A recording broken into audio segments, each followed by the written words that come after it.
Hello दोस्तों, मेरे YouTube channel पर आपका स्वागत है। तो चलिए कहानी शुरू करते हैं। कहानी अच्छी लगी तो प्लीज़ चैनल को लाइक करें।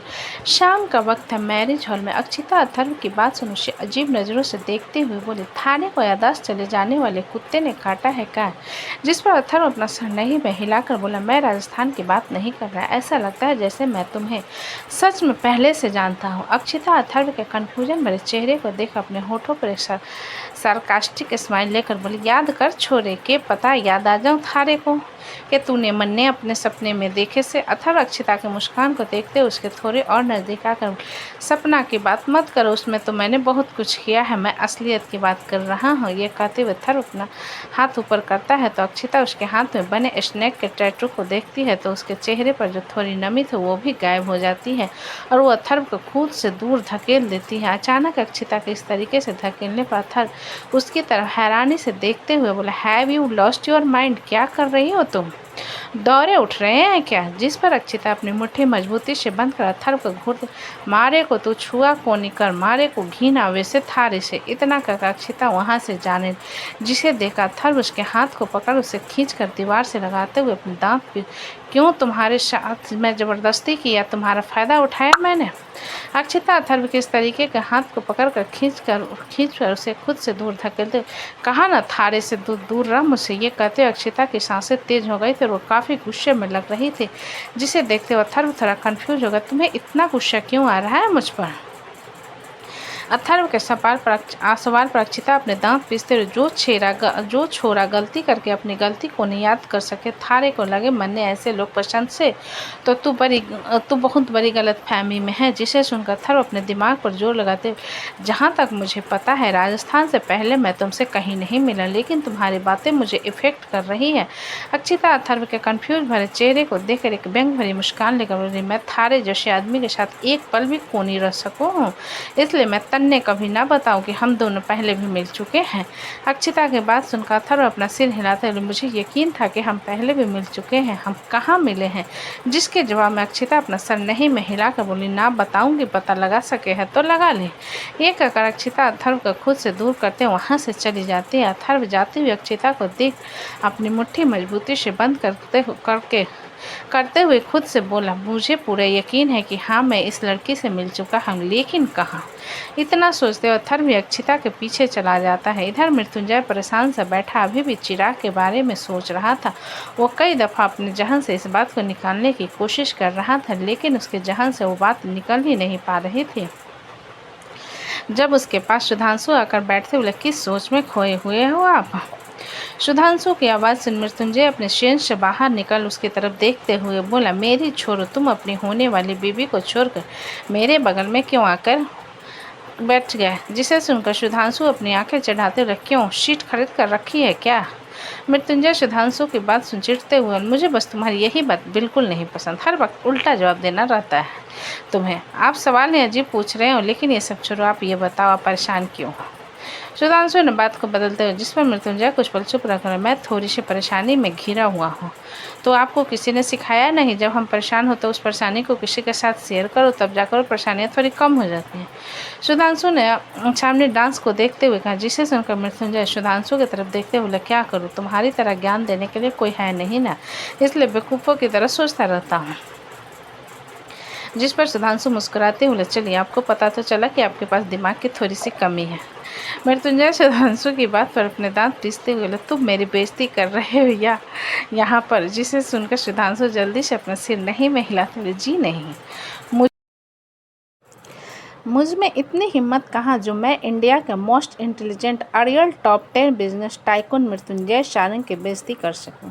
मृत्युंजय सुधांशु के बात को सुनते हुए उसे बुरी तरीके से घूरने लगा, जिस पर सुधांशु एक गहरी सांस भर कर बोला, अच्छा मैं कुछ नहीं भूलूंगा, आप क्यों परेशान हो ये बताओ। सुधांशु के नॉर्मल टोन के पूछने पर मृत्युंजय एक गहरी सांस भरते हुए बोला, मेरे कारण किसी की लाइफ स्पाइल को हो रही है। सुधांशु मृत्युंजय की बात सुन तनक कर बोला, आपको आज पता चला कि आपके कारण कितनों की लाइफ स्पाइल हो हुई है?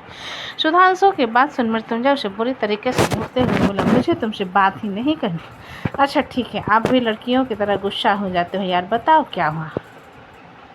सुधांशु ने जल्दी से मृत्युंजय को पकड़ते हुए कहा, जिसे देखा मृत्युंजय सुधांशु की तरफ देखा, तुम्हें मेरे मामा जी के बेटा याद है चिराग, चिराग के जिक्र पर सुधांशु से याद करते हुए, हाँ वो खड़ूस सा लड़का जिसका चेहरा आपसे हल्का हल्का मिलता है और उसका एटीट्यूड भी। हाँ, क्योंकि हम दोनों जुड़वा भाई हैं। मृत्युंजय ने सुधांशु को घूरते हुए कहा, जिस पर सुधांशु कंफ्यूज होते हुए, लेकिन जहाँ तक मुझे पता है ट्विंस तो आप और अमृत भाई हो ना। सुधांशु के बाद मृत्युंजय अपने दांत पीसते हुए बोला, तुम एक बात बताओ, पैदा होते ही सीढ़ियों से सर के बल नीचे गिर गए थे क्या? दिमाग नाम की चीज़ नहीं है तुम्हारे पास? मृत्युंजय की बात सुन सुधांशु से धमकाते हुए, इस तरीके से मुझे अक्ल से अंधा मत कहो वरना मैं दीदी को बता दूंगा। हाँ हाँ जाओ बता दो, डरता नहीं हो तुम्हारी दीदी से, हर वक्त बस एक ही धमकी, दीदी को बता दूंगा। मृत्युंजय ने सुधांशु को तरेर कर उसकी तरफ नकल उतारते हुए कहा, जिसे सुनकर सुधांशु अपनी सीट से उठने लगा, जिसे देखकर मृत्युंजय जल्दी से उसे पकड़ते हुए, मेरी बात अभी पूरी नहीं हुई है। जिस पर सुधांशु मृत्युंजय से अपना हाथ छुड़ाते हुए, मुझे नहीं करनी आपसे बात, हर वक्त मेरा मजाक उड़ाते रहते हैं। यह सुनकर मृत्युंजय सुधांशु को कस कर पकड़ते, अच्छा सुनो तो सही मेरी बात। सुधांशु मृत्युंजय के हाथ के पकड़ने पर उसकी तरफ देखते हुए आंखें चढ़ा देता है, जैसा कह रहा हो कहिए क्या कहना है। जिसे समझते हुए मृत्युंजय इधर उधर देखने लगा, जिसे देखकर सुधांशु बोले, किसी बड़े से सोने जेवरात से भरे भरे खाने का राज बताने वाले हो क्या? इतनी निगरानी कर रहे हो आप? अरे मेरे भोंदू साले, मैं देख रहा था कि तुम्हारी बहन तो नहीं ना आसपास। मृत्युंजय ने सुधांशु की बात सुन इधर उधर देखते हुए कहा, जिसे सुनकर सुधांशु मृत्युंजय को घूरने लगा। जिस पर मृत्युंजय उसकी तरफ देख रहा है, मुझे पता है मैं सुंदर हूँ, इस तरीके से घूरकर अपने जीजे को नज़र मत लगाओ। और सुनो मेरी बात, मेरे मामा जी का बेटा है ना चिराग, वो मुझे और उसकी वाइफ को लेकर डाउट कर रहा है कि हम दोनों का अफेयर चल रहा है। मृत्युंजय की बात सुन सुधांशु बड़ी बड़ी आंखों से उसे देखने लगा, जिसे देखकर मृत्युंजय थोड़ा अनकंफर्टेबल होते हुए, मुझे पता है कि तुम्हें अजीब लग रहा होगा बट। जिसे सुनकर सुधांशु मृत्युंजय की बात को बीच में काट कर हंसते हुए बोला, हाँ हाँ हाँ वो पागल हो गया है, उसे मेंटल हॉस्पिटल में एडमिट करवाओ। सुधांशु का हंसते हुआ देख मृत्युंजय अपने दांत में, मैं तो तुमसे सीरियस बात कर रहा हूँ और तुमको बतीसी दिखानी है। सुधांशु मृत्युंजय की सीरियसनेस को देख अपने होठों पर हाथ रख अपने हंसी को कंट्रोल करते हुए, तो वो सच में, हाँ हाँ वो सच में पागल हो गया है। आपके जैसे इंसान से कोई अफेयर कैसे चला सकता है? मेरी बहन की किस्मत खराब थी जो आप उसकी शादी आपसे हो गई, कोई समझाओ जाकर उसे। इतना कहकर सुधांशु फिर से हंसना, जिसे देखकर मृत्युंजय वहाँ उठ कर जाते हुए बोला, तुम बड़े घिनौने हो। इतना कहकर मृत्युंजय महक के पास आ जाता है। महक उसे अपने पास देखकर थोड़ी कंफ्यूज होते हुए, आप यहाँ? मृत्युंजय महक के कंफ्यूज भरी आंखों को घूरते हुए, तुम्हारा भाई कह रहा है कि तुम्हारी किस्मत खराब है इसलिए तुम्हारी शादी मुझसे हुई है, क्या मैं तुम्हें इतना नकारा दिखता हूँ? महक मृत्युंजय के भड़कते हुए आवाज़ को सुनकर इधर उधर देखने लगी, जिसे देखकर मृत्युंजय उसके चेहरे को पकड़ अपनी तरफ करते हुए बोला, मैं जो पूछ रहा हूँ उसका जवाब दो मुझे। महक मृत्युंजय के चेहरे को पकड़ने पर उसकी तरफ देखते हुए, सिद्धू कुछ भी कहता रहता है, आप तो मेरी ज़िंदगी हो। जिसे सुनकर मृत्युंजय अपनी आंखें चढ़ाते हुए बोला, कैसे यकीन करूं कि तुम मुझे लपेट नहीं रही हो? ये सुनकर महक खड़ी हो मृत्युंजय को हाथ को पकड़ कर बोली, आप तो कभी सिद्धू की बातों को सीरियस नहीं लेते, तो आज क्यों ले रहे हो? जिसमें मृत्युंजय छोटा सा चेहरा बनाकर महक की तरफ देखते हुए, तुम्हारा भाई हमेशा मुझे परेशान करता है, मैं उसे कुछ नहीं कहता फिर भी हर वक्त मुझे परेशान करता रहता है। मृत्युंजय के छोटे और क्यूट से चेहरे को देखकर महक मुस्कुराते हुए उसके गाल को खींचते हुए बोली, अच्छा ठीक है, नाराज़ होना बंद कीजिए। मृत्युंजय महक की बात सुन उसके हाथ को अपने गाल से हटाते हुए बोला, I don't like it, stop pulling my cheeks like that. Mahak Mrityunjay की बात पर उसके हल्का सा करीब आ उसे देख कर मृत्युंजय दूर होते हुए इधर उधर देखकर, देख लो अगर मैं फ़ायदा उठाने पर आ गया ना तो शर्म से पानी पानी हो जाओगे। ये कहते हुए मृत्युंजय महक के कमर को पकड़ लेता है तो महक के गाल शर्म से लाल हो जाते हैं और वो जल्दी से मृत्युंजय के हाथ को अपने कमर से हटाकर दूसरी तरफ चली जाती है। मृत्युंजय जाते हुए महक को देखकर हल्का सा मुस्कुरा देता है और बाकी लोगों की तरफ आ जाता है। जब लवण्या जूस पीते हुए बिना नीचे ध्यान दिए फ़ोन को स्क्रॉल करते हुए आगे आने लगती है तो उसका पैर वायर से उलझ जाता और वो गिरने लगती है, जिस पर मृत्युंजय उसे पकड़ते हुए कहता है, आप ठीक हो? मृत्युंजय के सवाल पर लवण्या ठीक से खड़ी होते हुए मृत्युंजय की तरफ देख कर बोली, थैंक यू मिस्टर शानन। जिसे सुनकर मृत्युंजय लवण्या की तरफ देखते हुए बोला, ध्यान देकर चला कीजिए वरना अक्सर पैर उलझ जाते हैं और इंसान मुंह के बल गिर जाते हैं। मृत्युंजय की बात पर लावण्य अपना सिर हिलाते हुए, आपने काफ़ी गहरी बात कह दी, ध्यान रखूंगी, यही बेहतर है आपके लिए। मृत्युंजय ने लावण्य से दूर होते हुए कहा, जिसे सुनकर लावण्य उसकी तरफ देखने लगी, जिसे इग्नोर कर मृत्युंजय वहां से जाते हुए बोले, एक्सक्यूज़ मी। इतना कहकर मृत्युंजय बाकी लोगों की तरफ चला जाता है और लावण्य बस उसे जाता हुआ देखते रह जाती है। जब वहाँ पर सारी लाइट्स ऑफ हो जाती है और जो डांसर वहाँ पर आए हुए थे वो सब लोग भी आ जाते हैं। जब म्यूजिक बजना शुरू हो जाता है, सब लोगों का ध्यान एक बार फिर स्टेज की तरफ चला जाता है, जहाँ पर महक खड़ी हुई थी। मृत्युंजय जो कि ऋतिक और अमृत के साथ खड़ा उनसे कुछ बातें कर रहा था। ऋतिक स्टेज की तरफ देखकर मृत्युंजय से बोला, मैडम को देखो।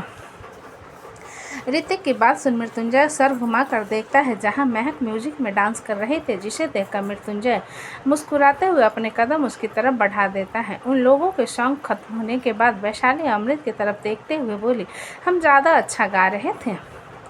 अमृत वैशाली की बात पर कुछ कहता उससे पहले समृति अमृत के गाल पर किस करते हुए वैशाली से बोली, डैडा गा रहे थे। जिसे सुनकर वैशाली समृति को आंखें दिखाते हुए, हमरे सामने ज़्यादा होशियारी मत दिखाया कर।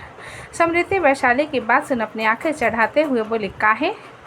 समृति को अपनी तरह बात करता हुआ देखकर वैशाली के तन बदन में आग लग जाती है, जिसे देखकर अमृत समृति को चुप करवाते हुए कहता है, समृति साइलेंट। समृति अमृत के बात सुन उसकी तरफ देखते हुए बोली, दद्दा किचन बाब। अमृत समृति की बात सुन कंफ्यूज होते हुए, क्या? अमृत के कंफ्यूज होने पर समृति फिर से बोली, किचन बाब। अमृत फिर भी समृति की बात नहीं था, जिस पर वैशाली अमृत को ताना मारते हुए कहती, चिकन कबाब कह रही है, बड़ा बेटी बेटी कहते रहते हो ना, आज कहाँ गई तुम्हारी सारी होशियारी? वैशाली के ताने पर अमृत अपनी आंखें रोल करते, सारी चीज़ें नहीं समझ आती, मुझे कुछ कुछ आती हैं। जिसे इग्नोर कर वैशाली समृति की तरफ देखते हुए, एक सेकंड, तुमको किचन कबाब के बारे में किसने बताया? चिकन कबाब के बारे में किसने बताया? वैशाली के सवाल पर अमृत को देखने लगी, जिस पर अमृत इधर उधर देखते हुए वैशाली से बोला, वैशाली रात हो गई है, चलो डिनर करते हैं। इतना कहकर अमृत जाने लगा, जिसे देखकर वैशाली उसे घूरते हुए बोली, रुको तुम। अमृत वैशाली की तेज आवाज़ पर रुक कर उसकी तरफ देखते हुए छोटा सा मुंह बनाकर बोले, यार एक बार वीकेंड के दिन तुम काम में बिजी थी तो समृति और अभी को लेकर मैं घूमने चला गया था, जहां पर मैंने इन दोनों को खिलाया था। वैशाली अमृत की बात सुन अपनी आंखें चढ़ाते हुए बोली, मतलब तुम भी खाते हो? जिसे सुनकर अमृत अपना सिर हिलाते हुए बोला, हम सारे भाई खाते हैं, मॉम डैड नहीं खाते, कोई गलती है क्या?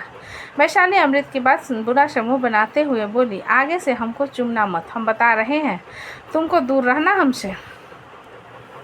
वैशाली की बात सुन अमृत हैरान होते हुए बोला, क्यों? मैंने ऐसी कौन सी गलती कर दी जिसकी तुम इतनी बड़ी सजा दे रही हो? वैशाली अमृत की बात पर खुद की तरफ इशारा करते हुए, हम मांस मछली नहीं खाते। अमृत अपना सिर हिलाते हैं, ठीक है मैं भी नहीं खाऊंगा, उसमें क्या है, लेकिन किस करना नहीं छोड़ सकता। समृति वैशाली के गुस्से भरे चेहरे को देखते हुए अमृत की तरफ देखकर बोली, डैडा माँ एंगर। जिसे सुनकर अमृत अपना सिर हिलाते हुए बोला, हाँ इसलिए हम आगे से चिकन कबाब नहीं खाएंगे। जिस पर समृति अपना सिर हिलाते हुए वैशाली की तरफ जाने के लिए अपना हाथ बढ़ाते हुए बोली, गोदी। जिसे देखकर वैशाली समृति को अपनी गोद में लेते हुए, ऐसे तो माँ की गोद में आने में तुमको शर्म आती है, आज कैसे आ रही हो? समृत वैशाली की बात को इग्नोर कर अमृत की तरफ देखते हुए बोली, भूख। अमृत समृति के बाद सुन अपना सिर हिला देती है और वैशाली की तरफ देखते हुए कहता है, चलो कैंटीन की तरफ। वैशाली अमृत अपना सिर हिला देती है और उसके साथ कैंटीन की तरफ चली जाती है। इधर कैसिस कैजुअल लुक में नीचे आता है तो देखता है संगीत खत्म हो चुकी थी और सभी लोग डिनर में लगे हुए थे। जिसे देखते हुए कशिश इधर उधर राशि को ढूंढने लगता है, जब उसकी नज़र सुधांशु पर गई, जो कि राशि को डिनर करवा रहा था और उसके साथ में ध्रुवी भी बैठी हुई थी। उन दोनों को देखकर कशिश उसके पास आकर सुधांशु की तरफ देखते हुए बोला, सुधांशु राशि तुम्हारे पास क्या कर रही है? वो तो माँ के पास थी ना। कशिश को देखकर राशि सुधांशु के हाथ से रोटी का बाइट मुंह में भरकर चबाना शुरू कर देती है और सुधांशु कशिश की बात का जवाब देते हुए कहता है, मैं ध्रुवी के पास बैठा था जब राशि खुद रेंगते हुए मेरे पास आ गई, इसलिए मैं उसे डिनर करवाने ले आया। जिसे सुनकर कशिश अपना सिर हिलाते हुए अपना हाथ आगे बढ़ाकर बोला, ठीक है दो, मैं उसे लेकर जा रहा हूँ। सुधांशु कशिश की बात पर अपना सिर हिलाते हुए राशि को तरफ देखते हुए बोला, राशि अपने डैड के पास जाओ। यह सुनकर राशि कशिश की तरफ चली जाती है तो ध्रुवी कशिश की तरफ देखते हुए कहती है, वैसे हमारी मीरा कहाँ है? जीजा जी, ध्रुवी के सवाल पर कशिश ऊपर की तरफ इशारा करते हुए बोला, कमरे में है, उसे जरा हेड चेक हो रहा है, इसलिए मैं उसके सिर का मसाज कर रहा था। ये सुनकर ध्रुवी मुस्कुराते हुए कशिश से बोली, काश ऐसा हेडचेक मुझे भी हो पाता। ध्रुवी की बात सुन कशिश हल्का सा मुस्कुराते हुए बोला, शादी के बाद जरूर होगा, डोंट वरी। राशि को लेकर कैंटीन की तरफ चला जाता है क्योंकि वो मीरा के लिए खाना लेने आया था। ध्रुवी जाते हुए कशिश को देखने के बाद सुधांशु के तरफ देखती है कि जो चुपचाप अपना डिनर कर रहा, जिसे देखते हुए ध्रुवी रोटी का एक बाइट तोड़कर सुधांशु की तरफ बढ़ाते हुए बोली, सिद्ध। सुधांशु ध्रुवी की आवाज़ लगाने पर उसकी तरफ देखता है और चुपचाप रोटी खा लेता है और फिर से कुछ सोचने लगता है, जिसे देखकर ध्रुवी सुधांशु के कंधे पर हाथ रखते हुए कहती है, क्या हुआ? सुधांशु ध्रुवी के सवाल पर अपना सर नहीं में हिलाते हुए बोला, कुछ नहीं, कुछ भी तो नहीं, तुम अपना डिनर करो। ध्रुवी सुधांशु के बात पर उसकी तरफ 2 मिनट देखने के बाद अपना डिनर करने लगी। इधर नैना, वर्षा, महक, रिद्धिमा, रिया, अदिति, फलक, लीजा साथ में बैठे डिनर कर रहे थे और महक की गोद में अव्यक्त था, जो कि चुपचाप डिनर कर रहा था। नैना थोड़ी चुप सी अपना खाना खा रही थी, जिसे देखकर महक पानी उसकी तरफ बढ़ाते हुए बोली, क्या हुआ नैना, तुम काफ़ी चुप लग रही हो, थक गई हो क्या? महक की आवाज़ सुन नैना उसकी तरफ देखते हुए अपना हाथ से नहीं में हिलाते हुए बोली, जी नहीं, मैं बिल्कुल ठीक हूँ। जिसे सुनकर महक अपना सर नहीं में हिलाते हुए, तुम परेशान लग रही हो, तुम्हारे चेहरे से ही नज़र आ रहा है, कोई बात है तो बताओ, अगर हमसे हो पाए तो हम ज़रूर करेंगे। महक के इंसिस्ट करने पर भी नैना उसे कुछ नहीं बताती तो महक और ज़्यादा उसे नहीं पूछती। कुछ देर बाद जब महक प्लेट रखने जाती है तब नैना उसके साथ आकर कहती है, थोड़ी सी प्रॉब्लम है। नैना की बात सुन महक उसकी तरफ देखते हुए, मैं भी तो वही पूछ रही थी कि क्या प्रॉब्लम है, बता दो। जिसके जवाब में नैना महक को देखते, क्या आपको पता है कि चिराग भाई आपको लाइक करते हैं?